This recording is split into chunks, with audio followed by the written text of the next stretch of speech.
तो दीपावली के दिन कानपुर की सीसामऊ सीट से सपा प्रत्याशी नसीम सोलंकी ने वनखंडेश्वर मंदिर में जाकर पूजा अर्चना की।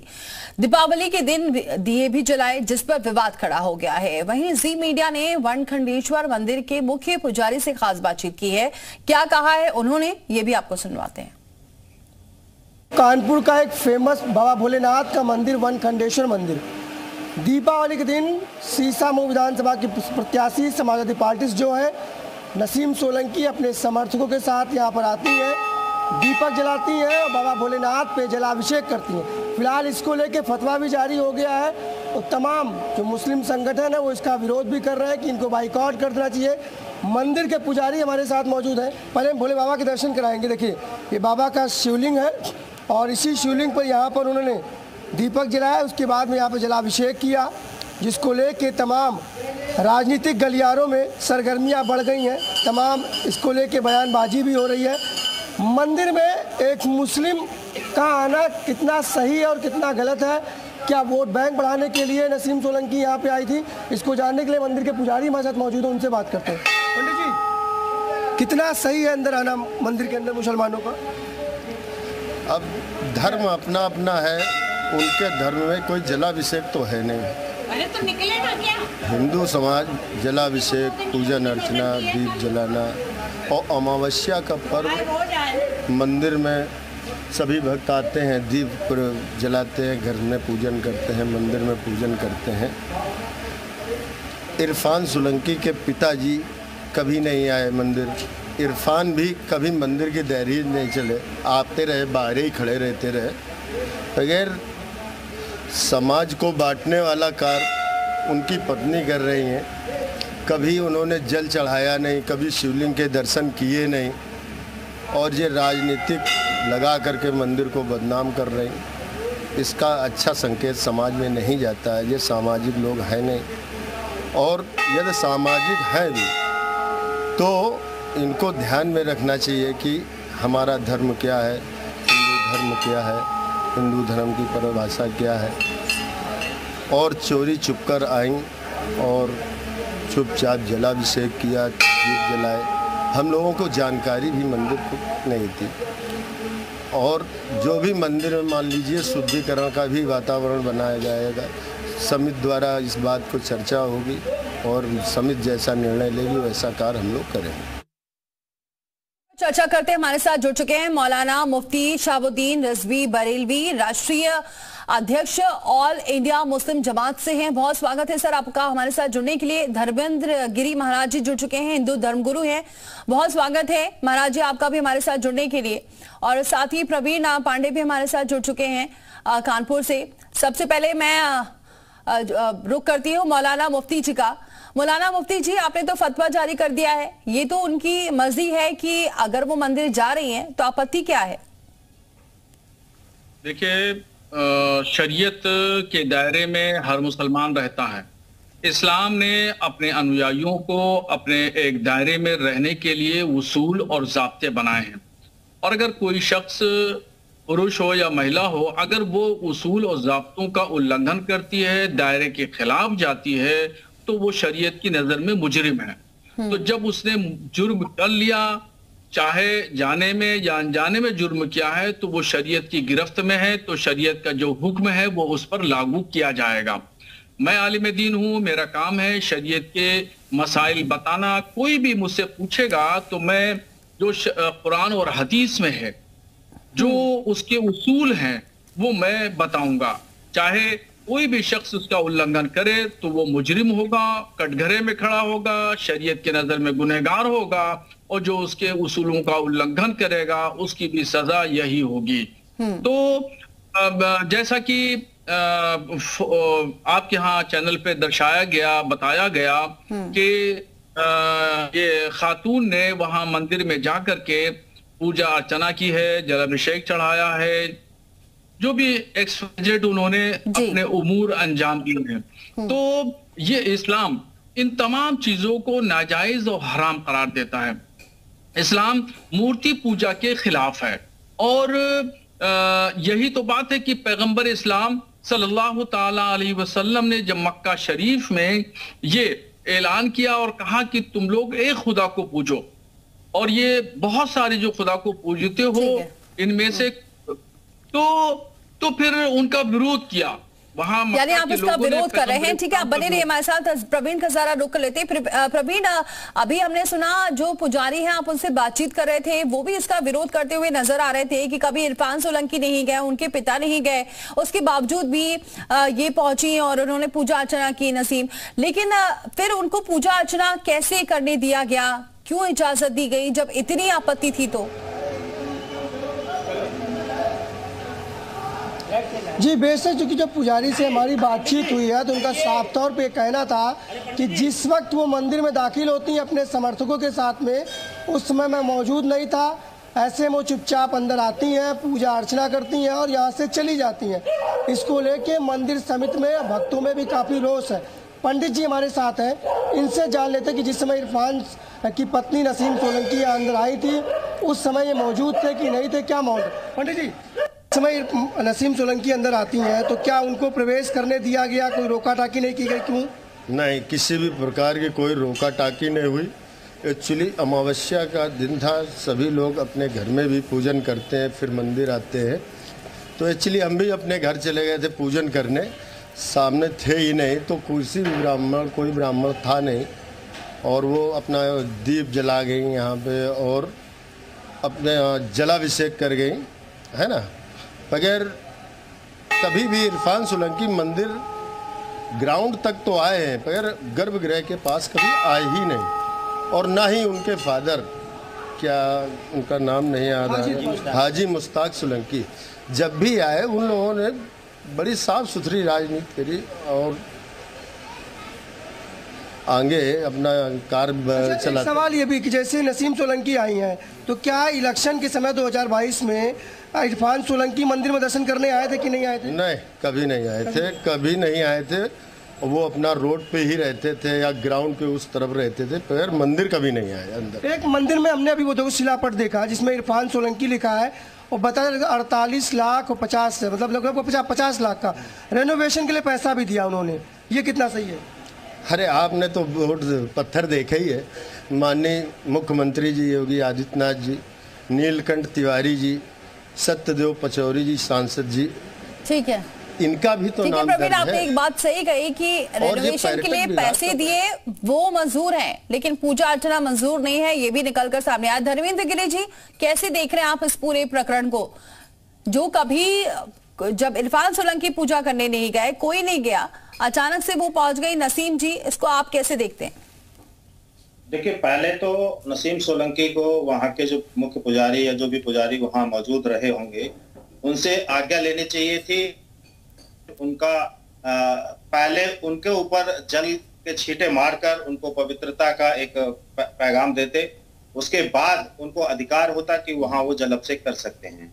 फिर भी एक इस्लाम को मानने वाले को जल अभिषेक करना ही था तो ज्ञानवापी में जाके अभिषेक करना चाहिए था, अगर इसका राजनीतिकरण ही करना है। अगर दूसरे किसी ठीक है, हमारे साथ प्रीति हमारी सहयोगी जुड़ चुकी हैं, उनके साथ नसीम मौजूद हैं। प्रीति, क्या कह रही है नसीम जी? उन्होंने महादेव के मंदिर पर जलाभिषेक किया है, जिसकी वजह से वो और ज्यादा चर्चा में आ गई हैं। हमारे साथ बात करने के लिए मौजूद हैं, उन्हीं से बात करते हैं और सभी सवालों के जवाब लेते हैं। मैम, ये बताइए कितनी अहम है आपके लिए सीट, क्योंकि 28 सालों से आपके परिवार का ही इस पे कब्जा रहा है, तो क्या लगता है कि कितनी अहम हो जाती है ये सीट और कितनी तैयार हैं आप चुनावों के लिए? बहुत अहम है, और आप जो है पापा के हाथ भी रहे उसके अंदर, मतलब पापा का भी पूरा योगदान रहा है पापा का। फिर उसके बाद जो है 4 बार से मेरे शौहर भी रहे हैं, तो ये बहुत ज़रूरी है हम लोगों के लिए चुनाव। जी, ये बताइए कि आप दिवाली वाले दिन जलाभिषेक करने गई थी शिव मंदिर पर, तो कैसे दिमाग में आया कि जलाभिषेक कर लेते हैं शिव मंदिर पर? नहीं, जलाभिषेक का ना मन में था ना जहन में था, वो हमको बुलाया गया। देखिए, हम हर धर्म का जो है सम्मान तो करते हैं, तो हमें किसी ने जो वहाँ का बुलाया गया था तब हम पहुँचे थे। तो जलाभिषेक का ये ऐसा कोई हमारा नहीं था जहन में कि वहाँ जाकर हमको करना। वो बोला गया था कि आपको वहाँ पहुँचना, दिवाली का त्यौहार है, तो हम वहाँ पहुँच गए थे। किन लोगों ने बुलाया था मैम? अब हम नाम नहीं बताएंगे, बस हमारे ही लोग थे वो। अच्छा, तो वहाँ पे आपने पूजा अर्चना की थी? नहीं, पूजा अर्चना नहीं करी थी, वो हमको बोला गया तो उसमें पानी डाल दीजिए, बल्कि अब हमको लगा कि शायद पता नहीं ठीक है या नहीं ठीक है, पर उन्होंने जो हमारे साथ में थे तो उन्होंने कहा नहीं इसमें कोई दिक्कत नहीं है, बस इसीलिए हमने इस पानी। अच्छा, आपकी शिव में आस्था है? नहीं, हम हर धर्म का सम्मान करते हैं। मुझे उसके बाद मैं वहाँ से निकल के गुरुद्वारे भी गई थी, और हो सकता है मेरा में भी 2-4 दिन में चर्च में भी एक प्रोग्राम होगा, तो मुझे हर धर्म में जाने में और उनका सम्मान करने में मुझे कोई ऐतराज़ नहीं और दिक्कत भी नहीं, अल्हम्दुलिल्लाह। और जो दिल में है वो मेरा अल्लाह जानता है। मतलब आप सभी धर्मों को मानती हैं, चाहे वो अब ये नहीं कि पॉलिटिकल इशू है या कुछ भी, हम हिंदुस्तान में रहते हैं और हिंदुस्तान में हर तरह के धर्म है, आप एक धर्म से बंद कर तो नहीं है। बस ये है कि हमारे जो दिल में आस्था है वो ऊपर वाले को मालूम है कि हम क्या मानते हैं और क्या है, मेरा अल्लाह जानता है वो तो। और बाकी जिन धर्मों में हमको बुलाया जाता है हम उनका सम्मान करते हैं, हम उनकी इज्जत करते हैं, और जैसा मुझे लोग प्यार स्नेह और इज्जत मिली वैसे मैं उनके धर्म के सम्मान करते हैं। लेकिन वहाँ पे पुजारी कह रहे हैं, वहाँ के मंदिर के जो मुख्य पुजारी है, जब जी ने उनसे बात की तो वो कह रहे हैं कि हमें पता ही नहीं था कि वो कब आई, ना उन्होंने हमें बताया, ना मंदिर में आने की इजाज़त ली, और वो चुपचाप आई और उन्होंने जलाभिषेक किया और वो निकल गई। ये गलत है? नहीं, ऐसा देखिए, इजाज़त वाली तो बात नहीं। आप जो है आप कहीं पर भी जा सकते हैं, कोई भी, आप मस्जिद में भी जा सकते हैं, आप जो है मंदिर में भी जा सकते हैं उसमें, पर वहाँ उनको नहीं मालूम होगा पुजारी जी को जो बोल रहे हैं, क्योंकि मुझे भी नहीं मालूम था। हमारा उधर से हम निकल रहे थे, मेरा वो रूट बन रहा था, तो ये था कि भैया आप 2 मिनट यहाँ भी हो लीजिए, दिवाली का त्यौहार। उस दिन मैं कई जगह गए थे दिवाली के मौके पर, कई लोगों से मिलने, अपने जो लोगों से उनके घर में दिए जलाए, दीपावली की शुभकामनाएं दी, और तो हमारा ये वो रास्ता था, तो हमने 2 मिनट वहाँ बोली। और जबकि मेरे पति भी वहाँ जा चुके हैं, वहाँ काम भी कराया बलखंडेश्वर मंदिर में, और मेरे ससुर भी जाते थे, तो हमें मंदिर जाने में कोई ऐतराज़ नहीं है। हम समझते हैं कि हमारे लिए रास्ते बंद होना चाहिए, दरवाजे नहीं बंद है, और बस इसीलिए हम वहाँ गए थे। कह रहे हैं शुद्धिकरण करवाएंगे, मंदिर समिति से बात करेंगे, मंदिर का शुद्धिकरण करवाएंगे। अरे कोई बात नहीं, वो जो उनको ठीक लगता है वो करें। अच्छा, ये बताइए कि आपके जो अपने लोग हैं, कई लोगों ने, उन लोगों को क्या जवाब देंगे? क्योंकि जो बरेली के जो मौलाना हैं उन्होंने आपको लेके फतवा जारी कर दिया है, उन्होंने कहा है कि आपको कलमा पढ़ना चाहिए, तौबा करनी चाहिए। नहीं, वो उनका देखिए, उनका बहुत ऊंचा मर्तबा है, तो हम उस पर कोई टिप्पणी नहीं करेंगे। उन्होंने जो कहा है वो ठीक है, वो उन्होंने कहीं मेरे फेवर की भी बात करी है कि हाँ ठीक है उनको कलमा, पर अल्हम्दुलिल्लाह हम इस्तग़फ़ार पढ़ते रहते हैं और ज़बान पे कलमा भी रहता है, पर हम कोशिश करेंगे कि आगे से ऐसी कोई चीज़ ना हो जो उनको तकलीफ़ पहुँचे। वो कह रहे हैं कि इस्लाम में मूर्ति पूजन हराम है। नहीं, हम लोगों में नहीं होता है। हमारे, आप देखिए कि हमारे प्यारे नबी सल्लल्लाहु अलैहि वसल्लम का जो है चेहरा आप कहीं नहीं देखेंगे, तो ये है हम लोगों में कि हम लोग किसी चेहरे की वो नहीं करते हैं, जो है इबादत नहीं करते, हम लोग सिर्फ अल्लाह की इबादत करते हैं, ये है हम लोगों में। तो आप मानती हैं कि मूर्ति पूजन हराम है इस्लाम में? हम इस चीज़ को, आप देखिए, इस चीज़ को दूसरी तरफ से ले जा रहे हैं। आप कहीं इस्लाम की बात कर रहे हैं, फिर आप उसको धर्म से जोड़े, ये हम नहीं कह रहे हैं कि आपके जो है तरीका अलग है, आप पूजा का, आपके जो है आस्था अलग होती है, आपके जो तरीके, हम कहेंगे कि आपके जो इबादत के तरीके आपके अलग है, हमारे अलग है, तो हम उसमें फ़र्क बता रहे हैं कि हमारे में इबादत कैसे होती है, उसको इबादत कैसे होती है। ये बताइए, आपने कहा कि मंदिर हमारे जाने का कोई प्रोग्राम नहीं था, आपके लोगों ने कहा कि आप यहाँ से गुजर रही हैं तो सर झुका लीजिए। नहीं, कोई, देखिए हम आपको बता रहे हैं, और हम पहली बार नहीं गए थे मंदिर, जब मेरे नाम की घोषणा हुई थी उस दिन भी हम एक भंडारे में भी गए थे, और जो है आपके जो नवरात्र के थे उसमें भी गए थे, तो कोई मुझे वो नहीं है कि हम पर्पसली गए थे या कोई ऐसा नहीं है। और दिवाली का त्यौहार था, तो उन्होंने कहा कि आप यहाँ दिया जला दीजिए और आप जो है अपना लेकिन माम, आप मानती हैं ना कि जैसे जब आप लोग मस्जिद जाती हैं तो आपको मानती हैं ना कि कहीं ना कहीं आस्था होती है, इबादत करने के लिए तो आस्था बहुत ज़रूरी होती है, बिना आस्था की तो इबादत होती नहीं। तो वैसे ही अगर आप मंदिर जाएंगे तो मंदिर में भी आस्था तो होनी चाहिए ना, बिना आस्था के तो नहीं मंदिर जाया जा सकता है कि बस जा रहे थे और किसी ने कहा और सर झुका लिया। ये क्या सही है? आस्था देखिए, आस्था जो हमारे साथ भी कुछ लोग थे ना, तो उनकी भी तो आस्था है, आप उनको भी तो देखिए, आप उनकी भी तो फीलिंग समझिए। आपकी आस्था है कि नहीं? अरे आप इसको जो है बहुत दूसरे तरीके से ले रही हैं, बाकी जो हकीकत है वो मैंने बता दी है, उसमें कोई वो नहीं है कि, पर मैं किसी के धर्म का अनादर नहीं करती हूँ। मुझे जो बुलाते हैं मुझे सम्मान और स्नेह प्यार मिलता है, इसलिए मैं जाती हूँ। और मुझे बहुत खुशी है इस बात की कि मैं वहाँ गई थी, और आगे भी अगर कभी ऐसा, हाँ, मैं सम्मान करती हूँ हर धर्म का। मैम, लोग कह रहे हैं, आरोप लगा रहे हैं, भाजपा भी आरोप लगा रही है, बाकी पार्टियां भी आरोप लगा रही है, वो कह रही है कि मंदिर तब याद आया आपको जब चुनाव है, तो ये वोटों की राजनीति है, क्योंकि हम मंदिर भी पहली बार गए और हम चुनाव भी पहली बार लड़ रहे हैं। तो पहली बार मंदिर भी गई है? हाँ, पहली बार मंदिर भी गए। यकीन जानिए, मैं पहली बार चुनाव लड़ रही हूँ और मैं पहली बार मंदिर गई हूँ, और इससे पहले कभी मुझे ऐसा मौका नहीं पड़ा था, ना मुझे किसी ने वहाँ पर जो है जाने के लिए कोई ले गया मुझे अपने साथ। अगर इससे पहले भी कोई ले जाता तो हम चले जाते। और यकीन मानिए कि मैंने जो है, जब जैसे विधायक जी अंदर गए, ये बहुत जब तकलीफ़ों के दौर थे, तो मुझे किसी ने कहा कि आप जो है ये टोटका कर लीजिए, आप ये जो है गाय को गुड़ खिला दीजिए। तो हम लोग ने ये गाय को गुड़ खिलाना, पालक खिलाना, ये सब भी हमने करा है कि चलिए मेरे विधायक जो मेरे शौहर हैं उनकी जो है परेशानी ख़त्म हो जाए।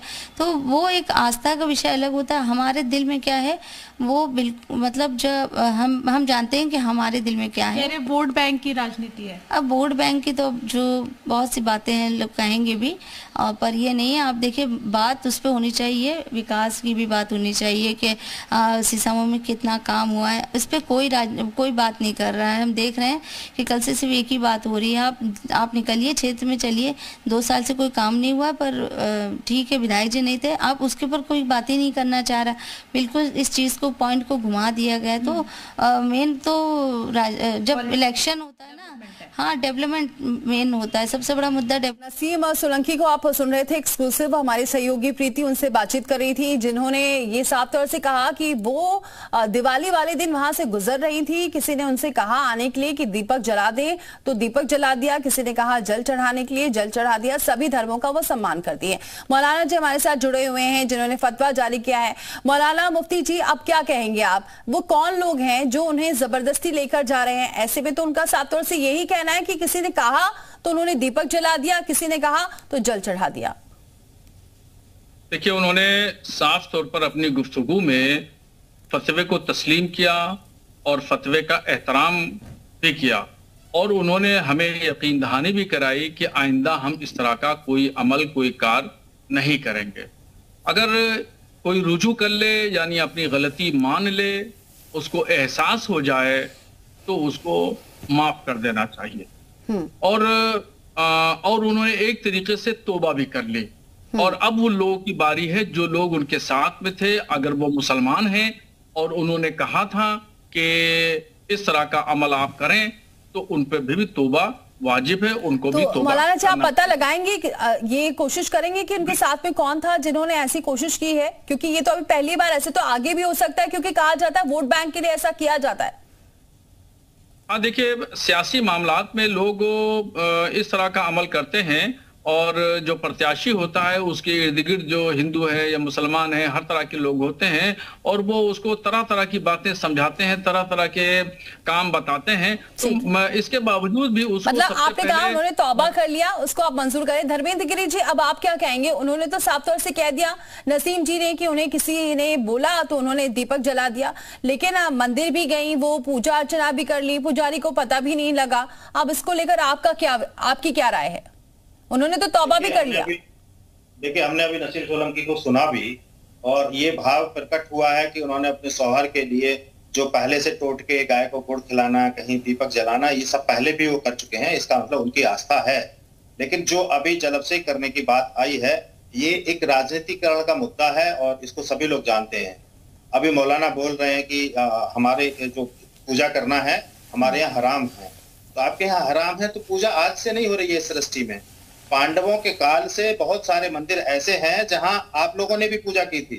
आपका इस्लाम बहुत पुराना नहीं है। 1414 साल पहले आपके मोहम्मद पैगंबर ने इस्लाम की स्थापना की। जब वो 40 वर्ष की अवस्था में थे तो उनको आपके अल्लाह ने संदेश दिया, उसके बाद से इस्लामीकरण हुआ। ठीक है, लेकिन धर्मेंद्र गिरी जी, क्या लगता है शुद्धिकरण होना चाहिए? जो मांग उठ रही है, तमाम जो महाराजा हैं वो ये कह रहे हैं, जितने महाराज हैं वो कह रहे हैं कि शुद्धिकरण होना चाहिए मंदिर का। ऐसा होगा? ऐसा होना चाहिए? ये बिल्कुल शुद्धिकरण होना चाहिए, क्योंकि नसीम सोलंकी ने भी इस बात से पलटा है कि मुझे नहीं मालूम था, मुझे पानी दे दिया। पहले तो हम कहीं भी पानी सब